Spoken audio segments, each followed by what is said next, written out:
থাক, কিচ্ছু অসুবিধা নেই। মা দাঁড়াও, তুমি দাঁড়াও মা, আপনি এদিকে চলে আসেন। আমি একটু পরিচিতি করিয়ে দেবো, ওইদিকে যাবো ভাই। হ্যাঁ, আমরা মাদারপাড়া হাই মাদ্রাসার পরিচালন সমিতির নির্বাচন হতে চলেছে।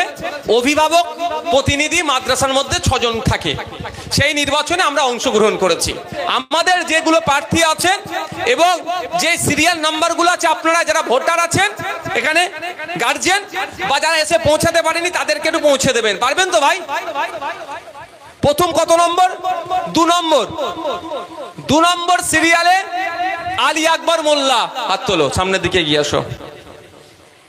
এই ভাই অভিভাবক প্রতিনিধি হয়ে নির্বাচনে অংশগ্রহণ করেছেন আমাদের পক্ষ থেকে, পিছিয়ে আসো। 5 নম্বর সিরিয়ালে মাস্টার জুলফিকার হোসেন মীর, উনি 5 নম্বর সিরিয়াল ওনার। তারপরে আছেন মনিরুল ইসলাম লস্কর, ডক্টর সাহেব বলে পরিচিত আপনাদের এখানে, ওনার সিরিয়াল নাম্বার কত? 6 নাম্বার। তারপরে রুমজার আলী পিয়াদা, এনার সিরিয়াল নম্বর কত? 8। 9 নম্বর সিরিয়ালে আছে রহমতুল্লাহ হালদার, ইনিও ডাক্তার হিসাবে আপনাদের এখানে পরিচিত। সর্বোপরি মহিলা প্রতিনিধি একজন থাকেন। এই মহিলা প্রতিনিধি আমাদের পক্ষ থেকে জামিলা বিবি, 12 নম্বর তার সিরিয়াল। তাহলে সিরিয়ালগুলো মনে থাকবে, 2, 5, 6, 8, 9, 12। কত একবার বলুন তো? 2, 5, 6, 8, 9, 12। যাবেন, গিয়ে এইগুলোতে সুন্দর করে যে সিস্টেম আছে ভোট দিয়ে এদেরকে জেতাবেন। আমি একটা কথা আপনাদের বলতে পারি, এনারা জিতলে মাস্টার আছেন, ডক্টরও আছেন, আমার মা আছেন।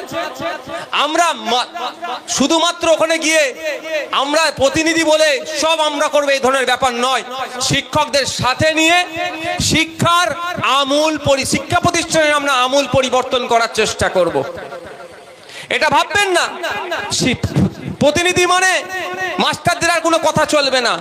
আমরা বরঞ্চ শিক্ষাগুরুদের কথা নিয়ে আমরা অভিভাবক মিলে ঐক্যবদ্ধভাবে সুন্দর একটা দৃষ্টান্ত তৈরি করব, যে এই ঢোলার হাই মাদ্রাসার বিগত দিনের যে সমস্ত দুর্নীতিগুলো ছিল সেগুলোকে মুছে সুন্দর প্রতিষ্ঠিত এবং সুনামের সাথে এই শিক্ষা প্রতিষ্ঠানটা যাতে এগিয়ে যায় তার আমরা সুব্যবস্থা করব। তাই আপনাদের কাছে আশা রাখবো তো ভাই, 11 তারিখে আমরা যাব। আমাদের যারা গার্জেন আছেন শান্তিপূর্ণ ভোট দেব, ভোট দিয়ে এদেরকে জিতাবো। আমি দায়িত্ব নিয়ে বলে যাচ্ছি। এবার আইসি সাহেব কতটা নিরপেক্ষতার সাথে কাজ করে সেটা দেখব। এসপি সাহেবের কাছেও আমরা রিপোর্ট পাঠাবো, আইসি সাহেব কতটা ভালো করলে। কারণ একটা কথা বলে যায়, একটা কথা আমি ভালো করে জানি ভাই, দেখবেন আমি কারোর বিরুদ্ধে কথা বলি না, কিন্তু এটা আমি ভালো করেই জানি, 1 মাঘে শীত যায় না। বুঝতে পারছেন? 1 মাঘে শীত যায় না, এটা আমি ভালো করে জানি। আজকে আমি নিচে আছি, কাল আপনি ওপরে আছেন, ওপরে লোকের কথা শুনে অন্যায় করছেন। কালকে ভাই কালের চক্র, পৃথিবীর ভাইটা ইতিহাস, পৃথিবীর ইতিহাস। ওপরে যে আছে তাকে নিচে নামতেই হবে, আর নিচে যে আছে ওপরে ঠেলে উঠবে। 10 বছর, 20 বছর, 50 বছর, তাই তো না?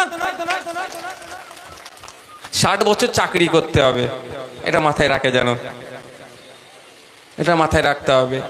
নিরপেক্ষতার সাথে কাজ করবেন, প্রয়োজনে আপনার হয়ে আমরা গলা ফাটাবো। আপনার সাথে কেউ অন্যায় করলে আমরা সেগুলোকে আপনার জন্য রাস্তায় আমরা নামবো। ঠিক আছে, বসো।